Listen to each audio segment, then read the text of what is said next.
नमस्कार, मैं हूँ मंगलेश्वर और मैं इस समय देवपानी देवस्थान है, ये बड़ा देव का बहुत पवित्र स्थान है, आदिवासी समुदाय के लिए बहुत ही मतलब विशेष महत्व रखता है। और आज हम यहाँ पर बैठे हैं मांगीलाल मरावी जी के साथ में। मांगीलाल मरावी जी को इस बार गोंडवाना पार्टी ने बरगी विधानसभा से टिकट दिया है और इस बार मतलब जो मध्य प्रदेश की राजनीति है, उससे बहुत ही उथल-पुथल होने वाला है और नई राजनीति देखने को मिलेगी मध्य प्रदेश में, ऐसा सर्वे भी कह रहा है। तो आज हम मांगीलाल मरावी जी के पास हैं और इसलिए है कि यहाँ पर जो आदिवासी समुदाय है, काफ़ी पिछड़ा हुआ है और अभी तक आदिवासियों के बारे में सरकारें तरह-तरह की बातें करती हैं, लेकिन देखा जाए ज़मीनी स्तर पर तो आज तक आदिवासियों को वो सुविधाएँ और वो चीज़ें जो मिलना चाहिए, वो अभी तक पहुँची नहीं है उनके पास। तो अब हम सीधे उन मांगीलाल मरावी जी से बात करते हैं। मांगीलाल जी, अब इस बार जो गोंडवाना पार्टी ने आपको टिकट दिया है, तो इस बार आपकी क्या-क्या चीज़ें रहेंगी मतलब आदिवासी समुदाय से रिलेटेड? देखिए, इस बार जो है गोंडवाना गणतंत्र पार्टी ने मुझे जो प्रत्याशी घोषित की है और हम सब लोग, पूरे समाज के लोग एकत्रित होकर के गोंडवाना गणतंत्र पार्टी से चुनाव लड़ने जा रहे हैं। इसमें मांगीलाल मरावी अकेला चुनाव नहीं लड़ रहा है, चुनाव पूरा समाज लड़ रहा है। एक एक मतदाता चुनाव लड़ रहा है गोंडवाना गणतंत्र पार्टी का। और मैं तो आज यहाँ परम शक्ति बड़ा देव के स्थान पर बैठे हुए हैं। बहुत लोग आज यहाँ उपस्थित हुए हैं और आज से ही सबसे पहले भगवान बड़ा देव का पूजा अर्चना किए यहाँ और भगवान बड़ा देव से आशीर्वाद लेकर के अब चुनाव प्रचार चालू करने जा रहे हैं। कल से हम सब लोगों का चुनाव अपने अपने क्षेत्रों में चालू हो जाएगा। और जहाँ तक आदिवासी क्षेत्र, हमारे बरगी एवं चरंगा क्षेत्र में जो मूलभूत सुविधाएं हैं, आज तक सन 52 से आज तक इन दोनों पार्टियों ने राज की है, चाहे वो कांग्रेस हो चाहे भारतीय जनता पार्टी हो, किंतु इन दोनों पार्टियों ने आदिवासी क्षेत्र में मूलभूत सुविधाओं के विषय में कहीं कोई ठोस काम नहीं किए, जिसके कारण हमारे आदिवासी क्षेत्र के गरीब परिवारों के, गरीब परिवार तो सभी हैं, गरीब परिवार यहाँ वहाँ भटक रहे हैं अपनी रोजी रोटी के लिए। इन सब बातों को लेकर के मैं भी पहले कांग्रेस पार्टी का बहुत ही सक्रिय सदस्य रहा हूँ और लगातार मैं कांग्रेस पार्टी में रहा हूँ। 2008 में मुझे कांग्रेस पार्टी से टिकट मिली थी और मैंने केवल आदिवासियों की जनसंख्या के आधार में लड़ाई लड़ा और मुझे टिकट मिली। किंतु ये बड़े दुर्भाग्य हम लोगों के आदिवासी, SC ST और अति पिछड़ा वर्ग OBC की, कि हम लोगों को अन्य समाज के लोग कभी ओबलाई नहीं करते। पता नहीं ऐसा क्यों भेदभाव करते हैं। जब मैं टिकट लेकर के आया, जब मैं चुनाव लड़ा, तो लोगों की भावनाएं बन गई कि गौड़ के टिकट मिली है गुड़वा को, हम इनको वोटिंग नहीं देंगे। ऐसा करके पूरे बरगी विधानसभा क्षेत्र में लोगों ने प्रचार किया और वो नतीजा सामने आया कि मैं चुनाव के समय में सिंगल चुनाव लड़ा हूं। मेरे साथ में अदर कास्ट के कोई भी बड़ा आदमी या कोई बड़ा समाज का व्यक्ति चुनाव में मदद नहीं की। जो भी मदद हुई है मेरे समाज के लोगों ने की है। तो मैं अब समाज के लोगों से को भी समझ में आ चुकी है कि जब हमारे आदिवासी समाज को जब वोट देने से इनकार करते हैं, तो अब आदिवासी समाज भी एक ही बात में अडिग है कि हम इस बार जो है सिर्फ गोंडवाना गणतंत्र पार्टी को ही वोट देंगे, चाहे वो भारतीय जनता पार्टी हो चाहे कांग्रेस पार्टी हो, इनको हम वोटिंग नहीं करेंगे। तो और जी। सबसे बड़ी उपलब्धि की बात है कि आज गोंडवाना गणतंत्र पार्टी और बहुजन समाज पार्टी का जो गठबंधन बना है वो हम लोगों के लिए, दोनों पार्टियों के लिए बहुत बड़ा योगदान और बहुत बड़ा सपोर्ट है कि यदि मान लीजिए गोंडवाना गणतंत्र पार्टी से थोड़ा बहुत हमारे बीच के लोग यहाँ वहाँ हो जाएंगे तो उसकी भरपाई हमारे बहुजन समाज पार्टी के द्वारा किया जाएगा। इसलिए हम सभी बहुजन समाज पार्टी एवं गोंडवाना पार्टी के सब लोग अब कंधे से कंधे मिला करके काम कर रहे हैं और निश्चित ही आज भगवान बड़ा देव के दरबार में यहाँ आप सब यहाँ विराजमान हैं, बहुत ही अच्छे मन से पूजा अर्चना की हैं और भगवान बड़ा देव से, समस्त देवी देवताओं से निवेदन किए हैं कि हे परमात्मा, हे परम शक्ति बड़ा देव, हमें शक्ति दें कि आने वाले 2017 में 2023 में गोंडवाना गणतंत्र पार्टी के जो उम्मीदवार है उसको ज़्यादा से ज़्यादा मतों से विजय बना करके लाए और आपकी सेवा करने के लिए हमें यहाँ अवसर प्रदान करें।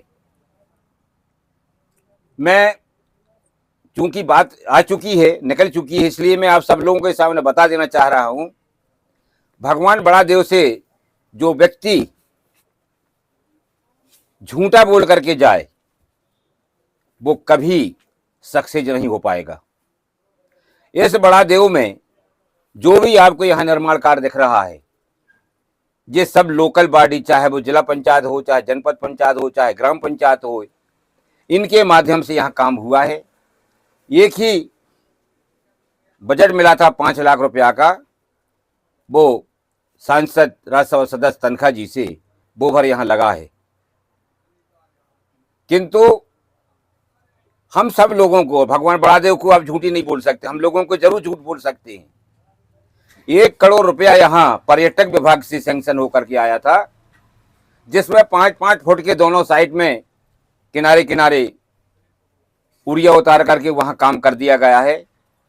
और हमारे महापुरुष जिनको हम आज भगवान मान रहे हैं, चाहे वो राजा शंकर शाह हो, रघुनाथ शाह जी हों, चाहे बिरसा मुंडा जी हों, चाहे हमारे वीरांगना रानी दुर्गावती जी हों, आप देखेंगे उनकी जो मूर्तियां लगी हैं तो लोग बाग पहचान नहीं पाएंगे, ऐसे जरा जरा सी मूर्तियां लगा दी गई हैं। तो मैं तो भगवान बड़ा देव से प्रार्थना करना चाहूँगा, हे बड़ा देव, आप ऐसी सद्बुद्धि दें हमारे समाज को कि हमारा समाज का व्यक्ति जीत करके आए और हमारे बड़ा देव का जो यहाँ जो अधूरा कार्य है उसके भव्य रूप से हम काम कर सके, ताकि बाहर के लोग भी आकर के यहाँ, पर्यटक वाले यहाँ आकर के दर्शन करें।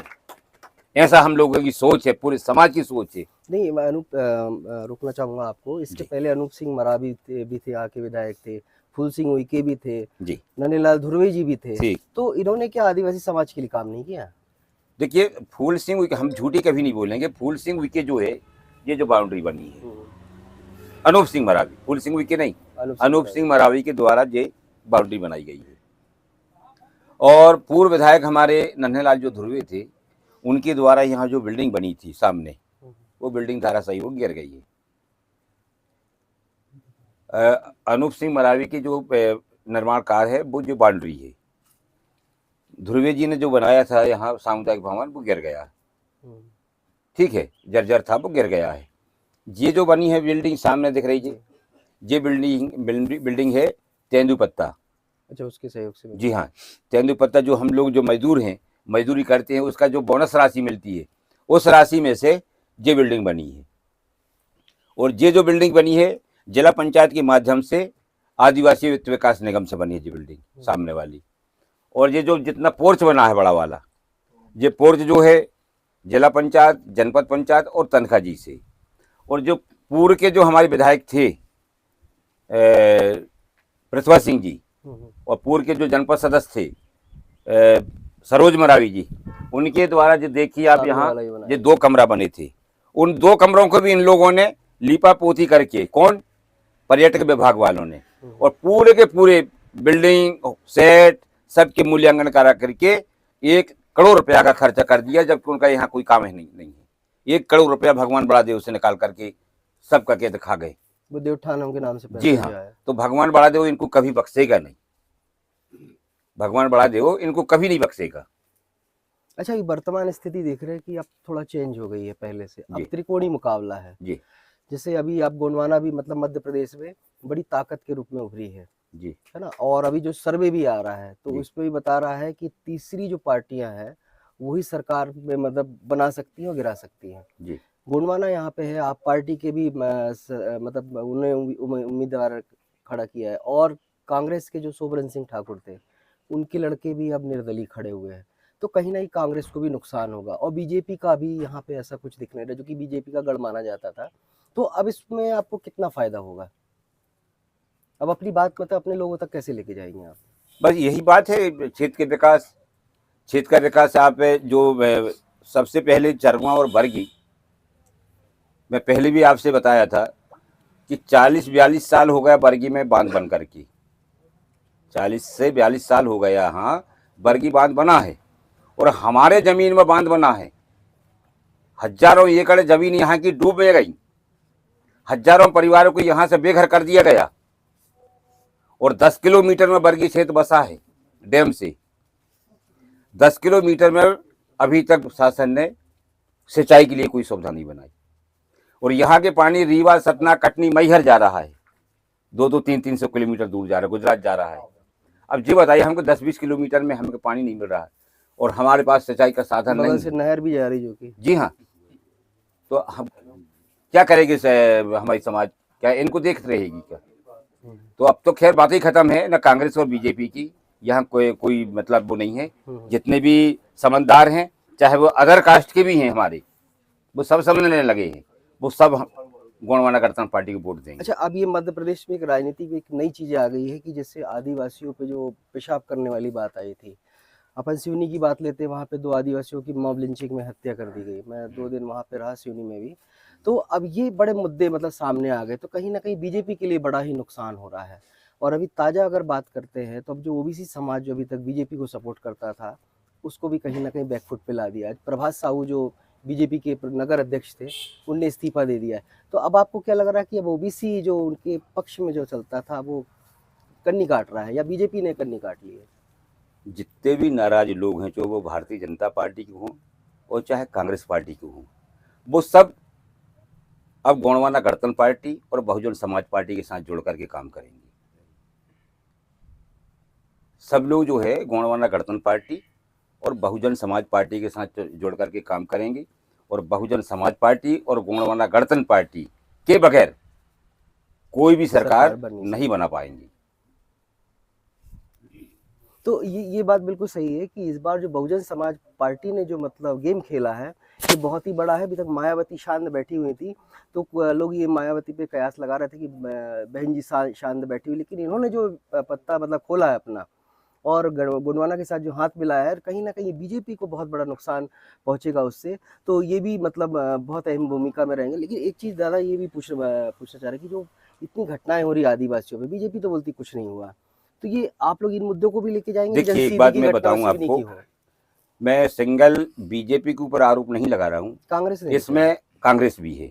अगर मान लीजिए हमारे समाज के किसी भी भाई के ऊपर बीजेपी का अगर कोई कार्यकर्ता सीधा पेशाब फिर रहा है, तो कांग्रेस के लोगों को बोलना चाहिए, नहीं बोलना चाहिए। और अगर कोई गलत कर रहा है तो भारतीय जनता पार्टी की सरकार को भी बोलना चाहिए, पर क्यों नहीं बोल रहे हैं? हमारे मणिपुर प्रदेश में हमारी महिलाओं के साथ में कितना बड़ा अन्याय हो रहा है। हमारी महिलाओं को नग्न करके घुमाया जा रहा है, इसके बाद भी ना तो विधायक बोल रहा है, चाहे समाज का विधायक हो चाहे दूसरे समाज का विधायक हो, किसी को मुंह से आवाज नहीं निकल रही है, शासन के मुंह से आवाज नहीं निकल रही है। कितना बड़ा अन्याय हो रहा है हम लोगों के साथ में। तो ये तमाम बातों को देखते हुए हमारे पिछड़ा वर्ग के लोग भी इन लोगों से खिन्न होकर के सब अब क्षेत्रीय पार्टियां जो है उनके संग जुड़ रहे हैं। अच्छा, बीजेपी के जो बड़े नेता थे आज तक, मतलब आदिवासी के जो वीर सपूत थे, वीर योद्धा थे, इनको कभी याद नहीं, अब नतमस्तक हो रहे हैं। तो अब क्या कि ऐसे समय, चुनाव के समय याद आते क्या? सब पब्लिक सब समझ रही है। अगर कल अमित शाह जी आए तो सबसे पहले वो शंकर शाह रघुनाथ, हाँ, वो तो सब याद आएगी उनको। वो सब उनको याद आएगी। बीजेपी कभी जीवन में कभी राजा शंकर शाह हो, रघुनाथ शाह जी हो, चाहे वीरांगना रानी दुर्गावती जी हो, इन लोगों ने कभी नाम लिए? जब देखे कि नहीं आदिवासियों में एकता है, अब आदिवासी संगठित होने लगे, तब अजय तुम्हारे रानी साहब का भी नाम ले रहे और राजा शंकर साहब का भी नाम ले रहे। देखिए ये जो दूसरी पार्टियों में जो आदिवासी नेता चुन के जाते, जनप्रतिनिधि जाती, ये खामोश हो जाते वहाँ पे, तो आपको क्या लगता है ये क्यों खामोश हो जाते हैं वहाँ खामोश पे? इसलिए हो जाती हैं क्योंकि उनकी गाइडलाइन बनी रहती है पार्टियों की। इस गाइडलाइन से आप बाहर नहीं बात कर सकती। हर पार्टी की, चाहे वो कांग्रेस की हो चाहे बीजेपी की हो, उसके आगे आप बोल नहीं सकते। अगर आप पार्टी के खिलाफ में, सरकार के खिलाफ में अगर आप बात करेंगे तो आपको पार्टी से निकाल दी जाएगी, इसलिए वो बात ही नहीं करते। तो यही कारण है कि जो आदिवासी समाज का विकास भी नहीं हो पाता, और वो इसीलिए नहीं हुआ विकास, तो खेल इसलिए नहीं हुआ। हम सांसद विधायक भेज जरूर रहे हैं आदिवासी, किंतु वो आदिवासियों के प्रति बात रखते ही नहीं है पटल में। अच्छा, ये राधेश्याम काकोड़िया जी अभी जेल में हैं, जेल से वो चुनाव लड़ रहे हैं, काफ़ी अच्छा माहौल बना दिया वहाँ पे। जब ये घटना उमरिया वाली होती है, उसके बाद फग्गन सिंह कुलस्ते बीजेपी के सीनियर लीडर हैं, मंत्री भी है, वो उन लोगों को उग्रवादी कह के संबोधित करते हैं। तो क्या आदिवासी उग्रवादी है अगर अपने हितों की बात करता है, लड़ता है तो? देखिए, अगर हम अपने अधिकार के लिए लड़ रहे हैं और अगर मान लीजिए सांसद जी उग्रवादी कह रहे हैं, तो माननीय सांसद जी कहाँ से पैदा हुए हैं? अगर सांसद बने हैं तो कहाँ से बने? भाई हमारे बीच के लोगों ने आपको मत दिया है ना, तब तो आप सांसद बने। आप उन्हीं को उग्रवादी कह रहे हैं, तो आपसे ज्यादा बड़ा उग्रवादी तो कोई है ही नहीं है। तो इन चीज़ों को भी लेके जाएंगे आप जनता? बिल्कुल लेके जाएंगे, बिल्कुल मतलब लेके जाएंगे। आदिवासी समाज के कुछ हाँ अपने हाँ, लोग हैं जो मतलब इस तरीके से मतलब जी जी बोल रहे हैं। बिल्कुल लेके जाएंगे। तो आपको क्या लगता है इस बार मतलब क्या माहौल रहेगा मध्य प्रदेश इस में बार गोंडवाना का? मैंने बता दिया कि गोंडवाना और अपने बहुजन समाज पार्टी सरकार बना बहुत अच्छे मतों से वो जीत कर आ रही दोनों पार्टियां, और हो सकता है कि दोनों की सरकार बनेगी। इनको मजबूरन हो करके हम लोगों के संग जुड़ना पड़ेगा, तब सरकार बनेगी। तो जैसा कि मैं बता दूं आपको कि इस बार मतलब बहुत ही विचित्र स्थिति है मध्य प्रदेश की, और इस बार सरकार बनाना इतना आसान नहीं किसी भी पार्टी को, चाहे वो बड़ी कांग्रेस हो चाहे बीजेपी हो। कहीं ना कहीं जो तीसरे क्षेत्रीय दल है, छोटे दल है, इनके सहयोग के बिना मध्य प्रदेश में सरकार बन भी नहीं रही है। तो गोंडवाना इस बार पूरी ताकत के साथ मध्य प्रदेश में उतरी है, और खासतौर पर अगर बर्गी की बात ही करें तो पूरी महाकौशल में की बात करते हैं, और खासतौर पर अगर जबलपुर विधानसभा की बातें करते हैं, 8 विधानसभा है, उसमें बर्गी पे सबकी निगाहें हैं, क्योंकि इस बार यहाँ पे कुछ नया होने वाला है और वो गोंडवाना करने वाली है। जबलपुर से मंगलेश्वर।